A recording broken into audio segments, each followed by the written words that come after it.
Hello, all you digital wizards out there. It's time for part 2 of making a robot, and I'm going to go ahead and merge visible so all those pieces are all together. I'm going to turn my body back on and bring in another image for my body. And I'm going to make sure I use my marquee tool, of course, get the circle and circle around it. I'm then going to go up to my adjustment, hue, saturation, and I'm going to adjust it to make it a different color and then apply.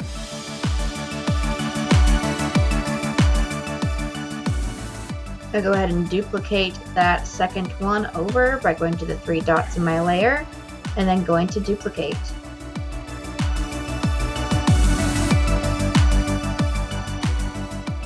Now that I have both of my little antenna balls, I want to work on other parts of the body. In particular, I want to work on these little antennas. And of course, I want to add in that same kind of curvature that I did with the top head. But before all that, merge visible.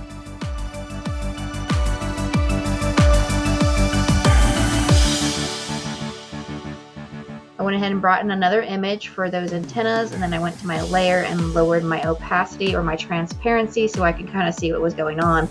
I used my lasso and then the polygon tool to just kind of click, and make my little antennas. I also went ahead and put the addition mode on just so that I can grab more than one. And then I switched to the subtraction mode because I realized that the right side was a bit too thick.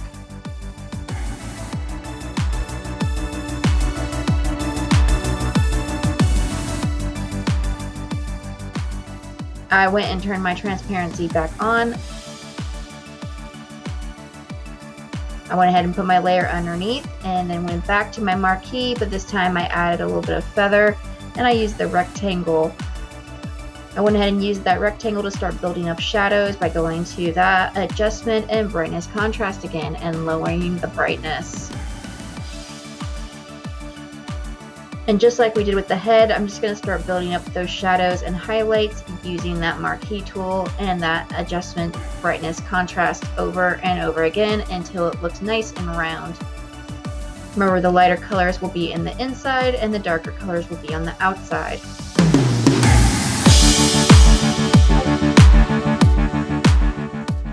And now my antennas are all done and I can move on to my next step. I went ahead and got my marquee tool and I used that to kind of adjust, and then I merged down.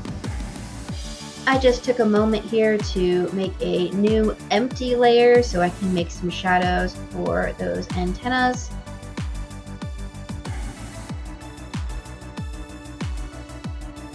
Once I had my marquee in place, I went ahead and got my paintbrush and got a darker purple to go on there, and I just painted in a nice little shadow on the bottom.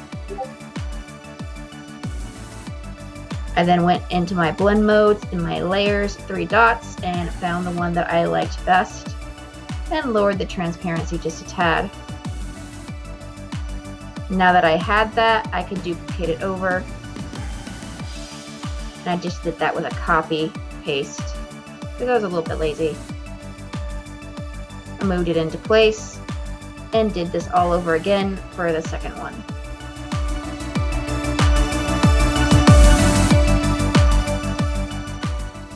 And then I merged it down. Now both balls were in the same layer and I can move on to my next step. It is now time to move on to my body. So I went ahead and added in another metal texture layer, moved it into place, but I realized the head was moving, so I just went ahead and put that layer underneath so that it wouldn't get in the way and clicked the one that I wanted to work with. I pulled it down and then I went back to my 3 dots to lower that transparency again so that I could see what was going on underneath. I went ahead and got my marquee tool and I made that square body. Made sure there was no feather, of course. I pressed Ctrl I to inverse that, deleted, and then I pressed Ctrl D to deselect. I went to those 3 dots and brought up my transparency as well.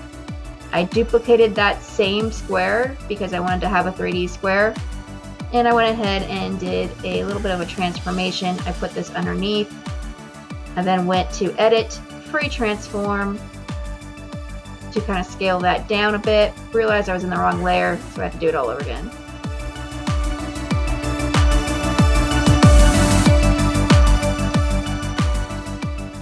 So that looked pretty good, but the perspective still wasn't quite right. I had to have a vanishing point, so I had to go back up to that, but I also wanted to adjust this a little bit because it was off just by a pixel.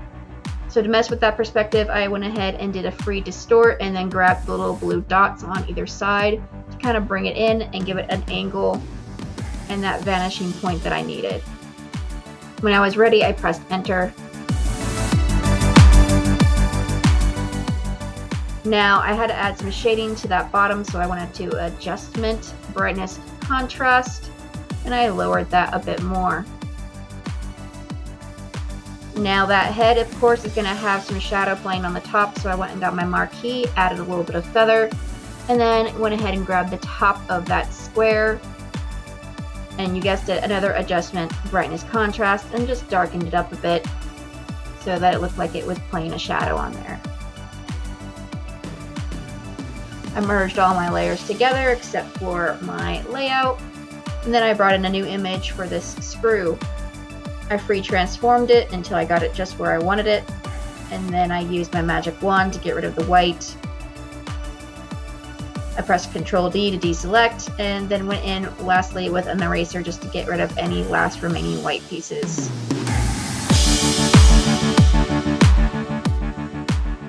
So duplicated that layer using the 3 dots, and then another free transform until I had every single hinge.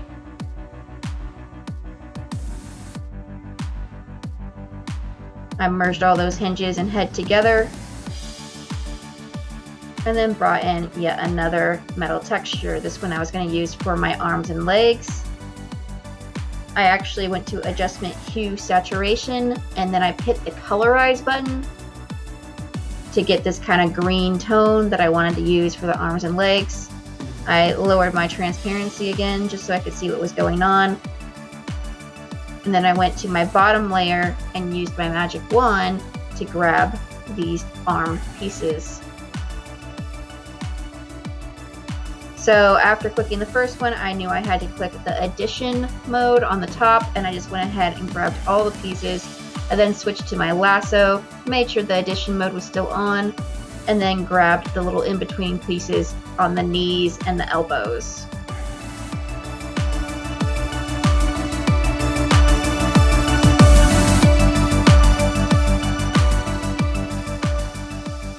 Once that was done, I can do a Control-I to inverse that and delete. It looked a little funky though, but that was just because the transparency was down, so I brought that back up. I did another Control-D to deselect, and I went and grabbed my eraser tool to get rid of those extra pieces. Then I realized that the eraser was a little bit slow, so I switched to my lasso tool and just grabbed sections and pressed backspace to get rid of them. Now I had my arms and legs and neck all finished, and I had to make them look 3D. So as per usual, I was using those selection tools, but this time I was using my marquee for the neck, and then I would use the lasso for the other arms and legs. So I just marqueed it, used my brightness contrast in the adjustment layer until I had a nice round neck.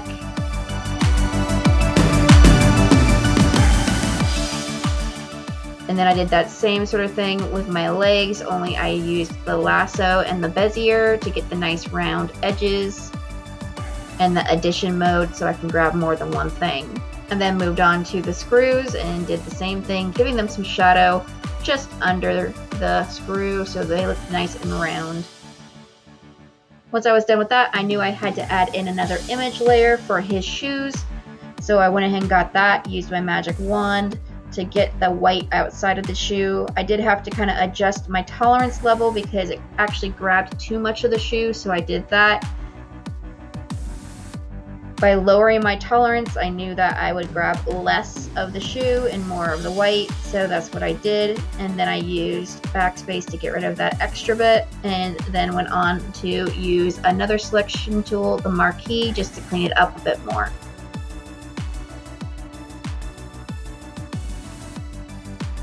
I pressed Ctrl D and used the eraser just to kind of round out the sole of the shoe. And then I moved the shoe into place. Once I had it, put it underneath my leg and tried to match it up to the shoe. I used 3 dots to duplicate that shoe over. And then I flipped that using the flip tool on the very top.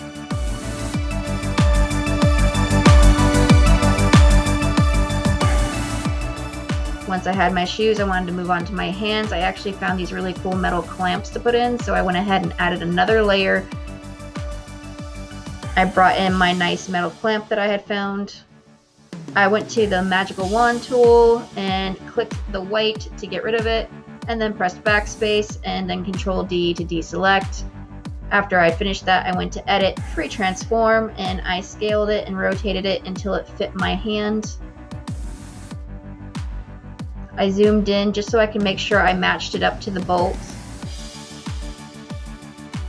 I used the eraser tool just to kind of clean it up, get rid of the bolt end. Then I scaled it some more just to make sure it actually matched up.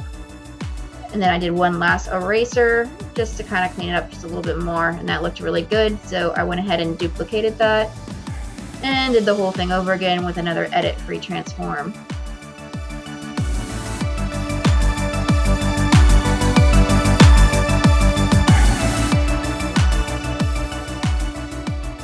When I was all done with that transformation, all that was left to do was merge all of these pieces together. And like that, he was alive. But seriously, guys, I love making this little guy, and I can't wait to show you what I do with him next. If you're interested in learning more, check out the next video, Robot Integration. See you next time.